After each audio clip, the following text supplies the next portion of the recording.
नमस्कार, आपका स्वागत है हमारे YouTube चैनल शिक्षा सखा पर। आज मैं आपके लिए लेकर आई हूँ गणित कक्षा 8 कार्य पुस्तिका अध्याय 6।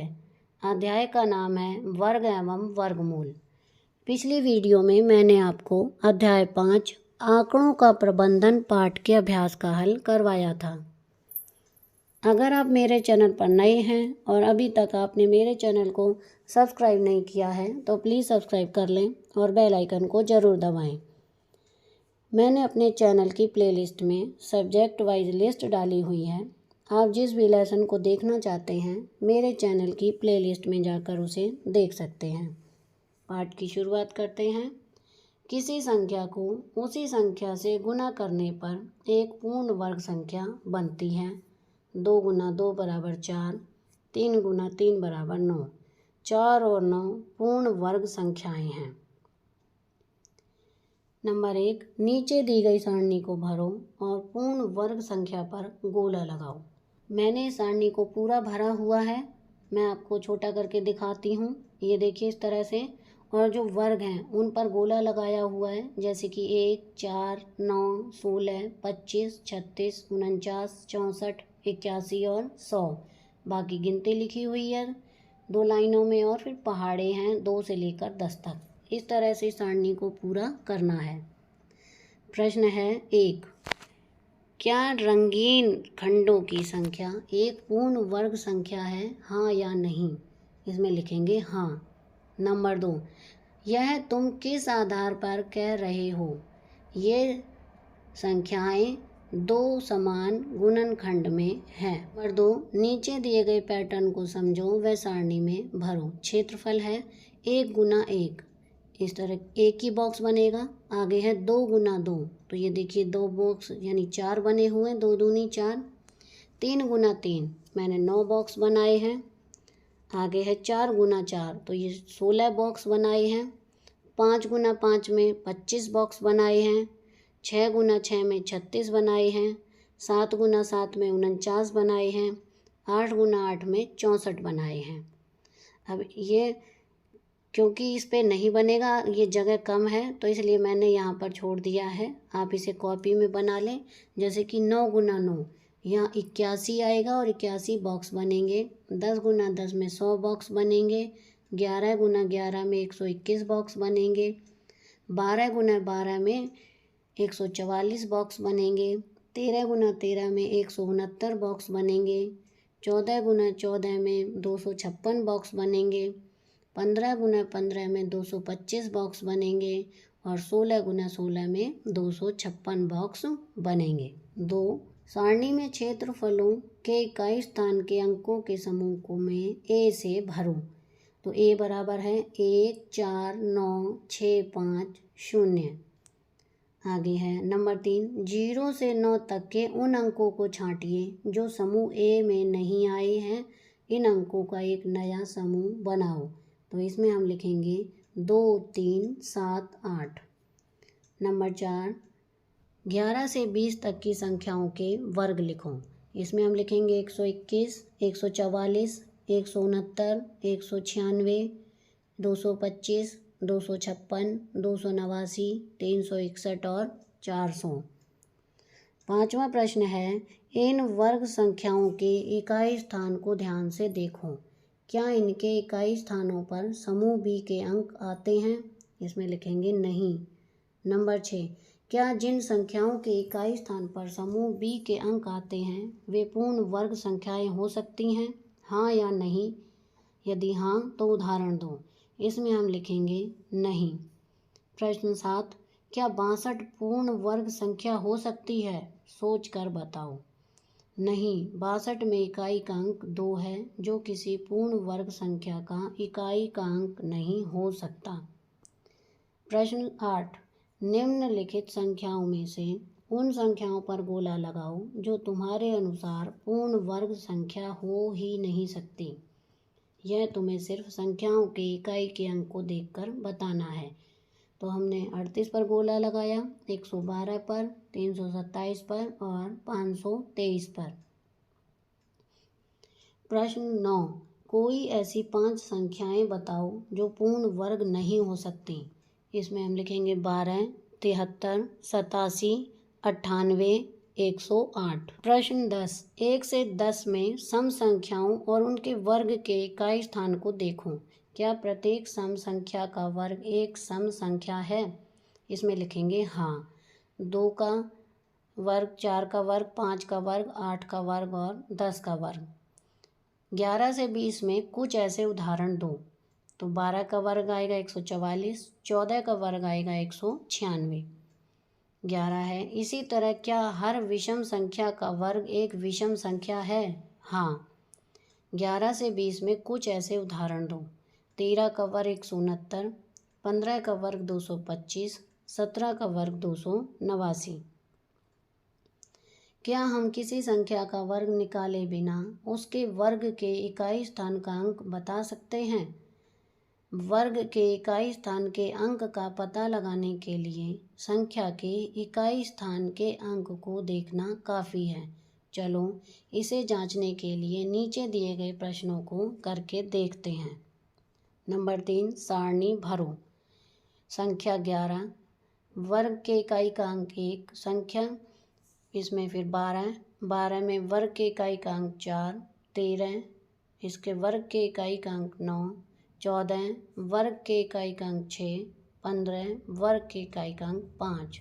इसी तरह 19 वर्ग के इकाई का अंक 1, 18 वर्ग के इकाई का अंक 4, 17 वर्ग के इकाई का अंक 9, 16 वर्ग के इकाई का अंक 6, 20 वर्ग के इकाई का अंक 0। नंबर 1, क्या 11 व 19 के वर्ग के इकाई स्थान पर अंक समान है? लिखेंगे हाँ। इसके अलावा 11 से 20 में और कौन सी संख्याओं के वर्गों के इकाई स्थान पर अंक समान हैं? इसमें हम लिखेंगे 12 व 18, 13 व 17, 14 व 16। प्रश्न 2, क्या 11, 12 और 141 क्या 11, 21 और 141 के वर्गों के इकाई स्थान पर अंक समान होंगे? लिखेंगे हाँ। 1। नंबर 3, कुछ ऐसी संख्याएं लो जिनके वर्ग के इकाई स्थान पर नीचे दिए गए अंक हों। संख्या के वर्ग के इकाई स्थान का अंक और संख्याएं 0, 10, 20, 30, 40, 50, 60। 1, 11, 19, 21, 29, 31, 39, 41। 2, कोई संख्या नहीं आएगी। 3, कोई संख्या नहीं आएगी। 4, 12, 18, 22, 28, 32, 38। 5, 5, 15, 25, 35, 45। प्रश्न 4, नीचे दी गई संख्या जिन संख्याओं की पूर्ण वर्ग संख्या है उनके इकाई स्थान क्या हो सकते हैं, उन्हें बॉक्स में लिखो।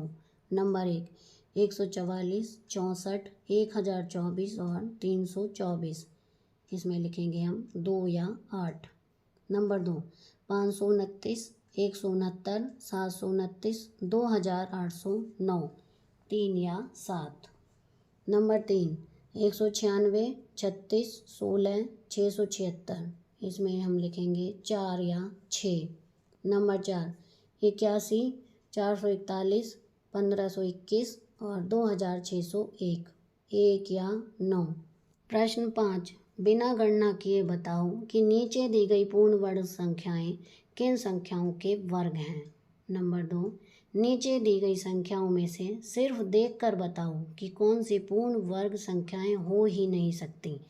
तो इसमें हम लिखेंगे 327, 153, 208 और 472। दूसरा प्रश्न है, तुमने इन संख्याओं की जांच कैसे की? तुम्हारे दोस्तों ने इनकी जांच कैसे की? कक्षा में चर्चा करो। तो हम लिखेंगे इकाई का स्थान जांचा। प्रश्न 4, नीचे दी गई संख्याओं में उन संख्याओं पर गोला बनाओ जो पूर्ण वर्ग नहीं हो सकती। तो इसमें हम लिखेंगे गोला लगाएंगे 360 पर 3000, 640, 1000, 160, 250, 30, 25,000, 4,000, 9,000, 36,000, 90, 16,000। प्रश्न 5, इस निष्कर्ष पर तुम कैसे पहुँचे हो, लिखो। हम लिखेंगे जिनके संख्या के पीछे 2, 4, 6, 8 शून्य होते हैं वह पूर्ण वर्ग संख्या होती है। जिनके पीछे 1, 3, 5, 7 शून्य होते हैं वे पूर्ण वर्ग संख्या नहीं होती है। नीचे दी गई सारणी को भरो और प्रश्नों का उत्तर दो। ए, संख्या और वर्ग। 10 का वर्ग 100, 20 का 400, 30 का 900। बी, 15 का 225, 25 का 625। प्रश्न है पहला, इस आधार पर बताओ कि 256 व 729 10 के किन गुणजों के वर्गों के बीच होगा।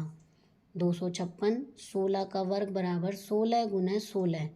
729 23 का वर्ग 23 गुना 23 10 का वर्ग और 30 के वर्ग के बीच आते हैं। दूसरा है 256 10 का वर्ग के ज़्यादा करीब है या 20 के वर्ग के, तो इसमें हम लिखेंगे 20 के वर्ग के। तीसरा है 10 और 20 के किन संख्याओं के वर्ग के इकाई स्थान पर 6 आता है, इसमें हम लिखेंगे 14 और 16। नंबर 4, सोचो उपर्युक्त संख्याओं में से 256 किसका वर्ग हो सकता है। 16 का वर्ग। नंबर 5, 729 20 के वर्ग व 30 के वर्ग में से किसके अधिक पास है, तो हम लिखेंगे 30 के वर्ग के पास है। प्रश्न 6, 20 से 30 के बीच कौन कौन सी संख्याएं हैं जिनके वर्ग की इकाई स्थान पर 9 आता है, इसमें हम लिखेंगे 23 और 27। नंबर 7, 729 के लिए सारणी में वर्गों को देखकर बताओ कि किन किन संख्याओं के वर्ग में इकाई स्थान पर 9 आता है, इसमें हम लिखेंगे 37, 13, 17, 23, 27, 33, 37। प्रश्न 8, सोचकर बताओ कि 729 किस संख्या का वर्ग है, इसमें हम लिखेंगे 23।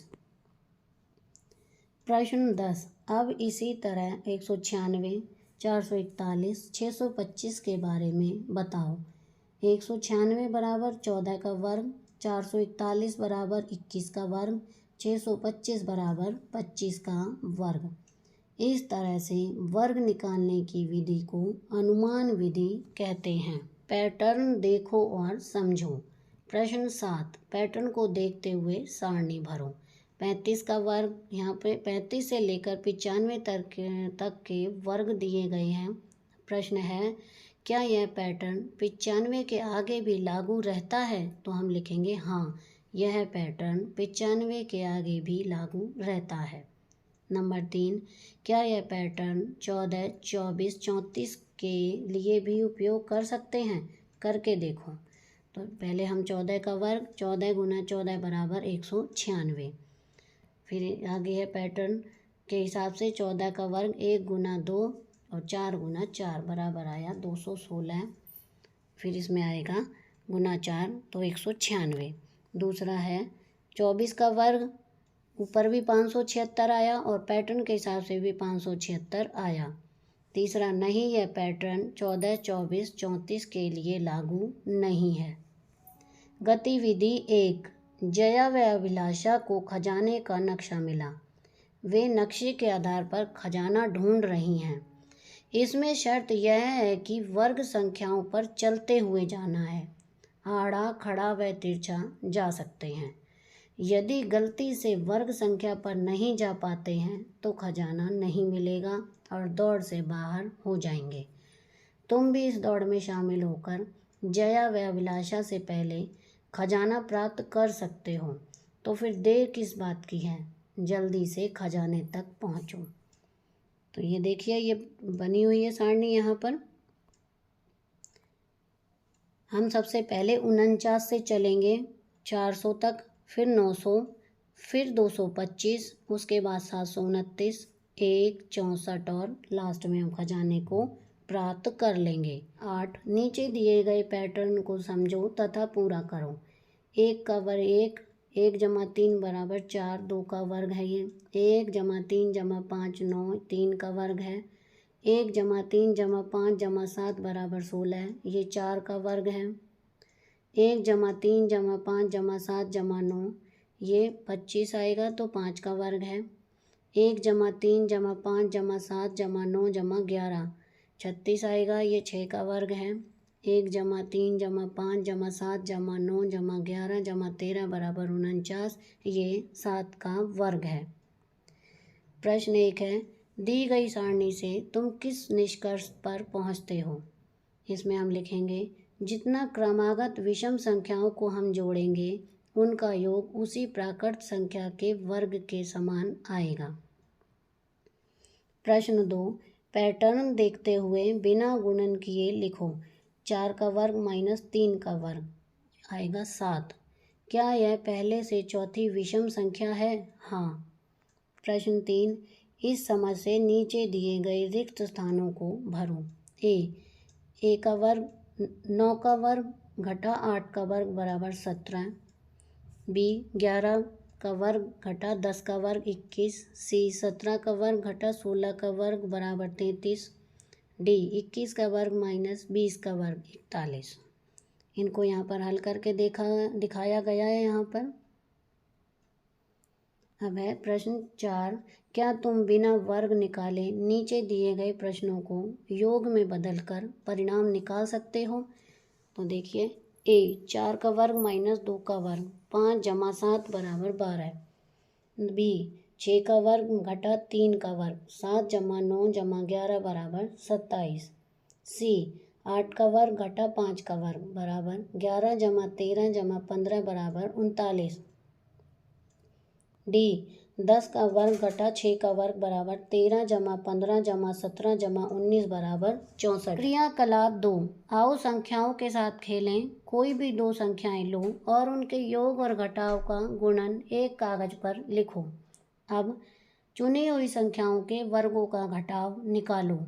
क्या वह कागज पर लिखी संख्या के बराबर है? लिखेंगे हाँ। 3 जमा 1 बराबर 4, 3 का वर्ग 9, 3 घटा 1 बराबर 2, 1 का वर्ग बराबर 1। 3 जमा 1 गुना 3 घटा 1 बराबर 4 गुना 2 बराबर 8। 3 का वर्ग घटा 1 का वर्ग बराबर 9 माइनस 1 बराबर 8। क्या 3 जमा 1 गुना 3 घटा 1 बराबर 3 का वर्ग माइनस 1 का वर्ग बराबर 8। तो इसमें लिखेंगे हाँ। प्रश्न 9, निम्न संख्याओं के साथ यह करके जांचो। ए 2, 4, इसमें हम लिखेंगे 4 जमा 2 4 घटा 2, तो 6 गुना 2 बराबर 12। आगे है 4 का वर्ग घटा 2 का वर्ग बराबर 16 घटा 4 बराबर 12। हाँ। आगे है बी 3, 5, तो इसमें हम लिखेंगे 5 जमा 3 और 1 5 घटा 3 बराबर 8 गुना 2 बराबर 16। आगे है 5 का वर्ग घटा 3 का वर्ग बराबर 25 माइनस 9 बराबर 16। इसमें हम लिखेंगे हाँ। अगर हम एक संख्या की जगह ए तथा दूसरी की जगह बी लिखो तो क्या यह संख्या सही होगी? ए जमा बी गुना ए घटा बी बराबर ए का वर्ग घटा बी का वर्ग। लिखेंगे हाँ, यह सत्य है। नंबर 2, उक्त संबंध का उपयोग करते हुए तुम नीचे दिए गए रिक्त स्थानों को भरो। ये देखिए, पहला है 7 का वर्ग घटा 6 का वर्ग बराबर 7 घटा 6 गुना 7 जमा 6 बराबर 1 गुना 13 बराबर 13। बी 4 का वर्ग घटा 2 का वर्ग 4 माइनस 2 गुना 4 जमा 2 बराबर 2 गुना 6 बराबर 12। सी 10 का वर्ग घटा 4 का वर्ग बराबर 10 माइनस 4 गुना 10 जमा 4 बराबर 6 गुना 14 बराबर 84। डी कुछ ऐसे अन्य उदाहरण लेकर स्वयं करो। पहला है 9 का वर्ग घटा 4 का वर्ग 9 माइनस 4 9 जमा 4 बराबर 5 गुना 13 बराबर 65। दूसरा है 11 का वर्ग माइनस 8 का वर्ग बराबर 11 माइनस 8 गुना 11 जमा 8 बराबर 3 गुना 19 बराबर 57। अभी हमने देखा कि 4 का वर्ग मान 16 है, अतः 4 का वर्ग 16 है। अतः किसी संख्या की घात 2 हो तो इसे उस संख्या का वर्ग कहते हैं। 4 का वर्ग बराबर 16 वर्ग संख्या है तथा 4 संख्या 16 का वर्गमूल है। अतः 16 की घात 1/2 बराबर 4।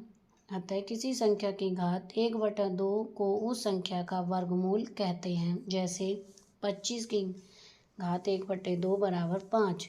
इसे इस प्रकार भी दर्शाते हैं √25 बराबर 5। इसी तरह यदि किसी संख्या में जैसे 27 की घात 1/3 को हल करने पर हमें 3 गुना 3 गुना 3 बराबर 3 प्राप्त होता है, इसे 27 का घनमूल पढ़ते हैं। 3 का घनमूल में हम 3 का घन कर रहे हैं, वह 27 की घात 1/3 में घनमूल। प्रश्न 10, नीचे दी गई संख्याओं के अभाज्य गुणनखंड करो और उनके दो दो के जोड़े बनाओ। ए 64, 2 गुना 2 का एक जोड़ा, 2 गुना 2 का दूसरा जोड़ा, 2 गुना 2 का तीसरा जोड़ा। बी 121, 11 गुना 11।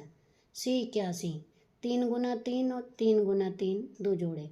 डी 49, 7 गुना 7 का एक जोड़ा। ई 256, तो दो दो की इस तरह से 4 जोड़े बनेंगे। क्या यह संख्याएं पूर्ण वर्ग संख्याएं हैं? इसमें हम लिखेंगे हाँ। अब इन संख्याओं के वर्गमूल लिखो और बताओ कि संख्याओं व उनके वर्गमूल के गुणनखंड में क्या संबंध है। इसमें हम लिखेंगे संख्या में प्रत्येक गुणनखंड 2 बार आता है, वर्गमूल में प्रत्येक गुणनखंड 1 बार आता है। प्रश्न 2, अब नीचे दी गई संख्याओं के अभाज्य गुणनखंड करो और उनके दो दो के जोड़े बनाओ। ए 8, 2 गुना 2 गुना 2। बी 27, 3 गुना 3 गुना 3। सी 75, 3 गुना 5 गुना 5। डी 363, 3 गुना 11 गुना 11। क्या यह संख्याएं पूर्ण वर्ग संख्याएं हैं? इसमें हम लिखेंगे नहीं। इन संख्याओं में प्रत्येक को कौन सी छोटी से छोटी संख्या से गुणा करना पड़ेगा जिससे ये पूर्ण वर्ग संख्या बन जाए। पहला है 8 को 2 से गुणा करेंगे, दूसरा है 27, 75 व 363 को 3 से गुणा करेंगे। प्रश्न 11, देखो और समझो। संख्या है वर्गमूल है, संख्या है 100, 10 वर्गमूल है इसका, 1 का 1 वर्गमूल है, 1/100 बराबर 0.01। इसका वर्गमूल होगा 1/10 बराबर 0.1। ऊपर दी गई संख्याओं में प्रत्येक संख्या अपनी पूर्व संख्या का 100वां भाग है। जैसे 1,100 का 100वां भाग, तो 0.01 1 का 100वां भाग। इसी प्रकार इनसे संबंधित वर्गमूल संख्याओं में क्या तुम कोई पैटर्न देख पा रहे हो? 1 10 का 10वां भाग, 0.11 का 10वां भाग। 400 का 20 है वर्ग, 4 का 2 है, 4/100 का है 0.2 वर्ग। पहला है अब प्रश्न, ऊपर दिए गए पैटर्न को समझकर रिक्त स्थानों को भरो। √6400, इसका है 80। √64 का है 8। √0.64 का है 0.8। दूसरा है सारणी में पैटर्न ढूंढो तथा लिखो। यदि दूसरी संख्या पहली संख्या का 100वां भाग है तो दूसरी संख्या का वर्गमूल पहली संख्या के वर्गमूल का 10वां भाग होता है। प्रश्न 3, इस पैटर्न का उपयोग करो। √6,40,000 तथा √0.0064 का मान बताओ। पहला है 6,40,000 का 64 गुना 100 गुना 100 बराबर 8 गुना 10 गुना 10 बराबर 800 और 0.0064 का √64 बराबर 8 और फिर √64/10,000 बराबर 8/100 बराबर आएगा 0.08। प्रश्न 12, नीचे दी गई संख्याओं की वर्ग संख्या लिखो। ये मैंने वर्ग संख्या यहाँ पर लिख दी है। प्रश्न है उपयुक्त सारणी में किन किन संख्याओं के वर्ग समान हैं? तो हम इसमें लिखेंगे 1 - 1, 2 - 2, 3 - 3, 4 - 4, 6 - 6, 10 - 10 समान है। नंबर 2, क्या वे संख्याएं समान हैं? उत्तर लिखेंगे नहीं, संख्याएं समान नहीं हैं। प्रश्न 3, इस प्रकार तुम किस निष्कर्ष पर पहुँचे? इसमें हम लिखेंगे धनात्मक व ऋणात्मक संख्याएं यदि मान में समान हैं तो उनका वर्ग समान होता है। प्रश्न 4, x की घात 2 बराबर 4, x के किन मानों के लिए यह समीकरण सत्य है? x बराबर 2, x बराबर -2। आगे है प्रश्न 13, निम्नलिखित समीकरण को हल करो। पहला है x की 2 - 16 बराबर 0, यह आएगा x की 2 बराबर 16, 0 जमा 16 बराबर x की 2 बराबर 16 और x का 4। दूसरा है x की 2 जमा 2 बराबर 11, x की 2 यहीं रहने देंगे, 2 उधर ले जाएंगे तो 11 घटा 2 बराबर 9, तो x बराबर 3। तीसरा है 3 a की 2 बराबर 363, a की 2 बराबर 363 बटे 3 बराबर 121, इसका वर्ग है 11। नंबर 4, 4t की घात 2 बराबर 49, t2 बराबर 49 बटे 4 और t आएगा 7 बटे 2 आंसर। प्रश्न 14, एक वर्गाकार हॉल के वर्गाकार फर्श का क्षेत्रफल 1521 वर्ग मीटर है। फर्श की एक भुजा की लंबाई ज्ञात करो। इसमें हम लिखेंगे माना वर्ग की भुजा x सेंटीमीटर, वर्गाकार फर्श का क्षेत्रफल भुजा गुना भुजा बराबर x की 2 बराबर 1521, x बराबर 39। तीनों संख्याएं x, y, z जो इस प्रकार z की 2 जब बराबर x की 2 जमा y की 2 लिखी जा सकती हैं, उन्हें पाइथागोरस सूत्र कहते हैं। 3 की 2 जमा 4 की 2 बराबर 9 जमा 16 बराबर 25 बराबर 5 की 2। 6 की 2 जमा 8 की 2 बराबर 36 जमा 64 बराबर 100 बराबर 10 की घात 2। आता है 3, 4, 5 और 6, 8, 10 पाइथागोरस सूत्र हैं। प्रश्न 15, नीचे समकोण त्रिभुज दिए गए हैं, इनकी भुजाओं के बीच दिए गए अधूरे संबंधों को पूरा करो। पहला है P के 2 बराबर Q की 2 जमा R की 2।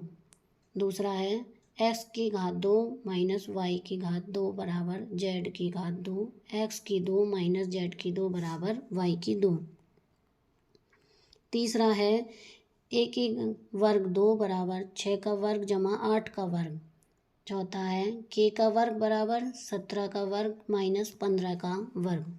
नंबर 5, इसमें है 13 का वर्ग p का वर्ग जमा 5 का वर्ग। प्रश्न 16, गाय को आयताकार खेत के a सिरे से c सिरे पर जाना है, बताओ किस रास्ते से जाए, उसे कम से कम दूरी तय करनी पड़े, इस रास्ते को चित्र में दर्शाओ और उसकी नाप भी बताओ। तो इसमें हम लिखेंगे गाय AC विकर्ण के साथ जाए, AC का वर्ग बराबर AB का वर्ग जमा BC का वर्ग बराबर AC का वर्ग बराबर 24 का वर्ग जमा 70 का वर्ग आएगा 576 जमा 4900 बराबर 5476। AC का वर्ग बराबर 5476, AC का वर्ग बराबर 37 का वर्ग, AC बराबर 37 मीटर। 17वां प्रश्न है ताश के पत्ते में x का मान ज्ञात करो। x का वर्ग बराबर 48 का वर्ग जमा 64 का वर्ग, x का वर्ग बराबर 2304 जमा 4096, x का वर्ग बराबर आया 6400 और x बराबर 80। 18वां प्रश्न है इनमें से कौन से त्रिक पाइथागोरस त्रिक नहीं है। पहला है 7, 8 और 15 नहीं है। दूसरा है 2, 3, 5 नहीं है। तीसरा है 5, 12, 13, 13 का वर्ग जमा बराबर 5 का वर्ग जमा 12 का वर्ग हाँ है। चौथा है 7, 24, 25, 25 का वर्ग बराबर 7 का वर्ग जमा 24 का वर्ग हाँ है। पाँचवा है 12, 35 और 37, 12 का वर्ग 144, 35 का वर्ग 1225 और 37 का वर्ग है 1369। तो 12 का वर्ग जमा 35 का वर्ग बराबर 37 का वर्ग हाँ, ये पाइथागोरस त्रिक है। यहाँ पर हमारा अध्याय 6 का अभ्यास का कार्य पूरा हो गया है। अगली वीडियो में मैं आपको अध्याय 6 घन एवं घन मूल पाठ के अभ्यास का हल करवाऊंगी। आपको मेरी ये वीडियो कैसी लगी मुझे कमेंट करके ज़रूर बताएं। प्लीज़ मेरे चैनल को लाइक करें, शेयर करें और सब्सक्राइब करना ना भूलें। Thank you.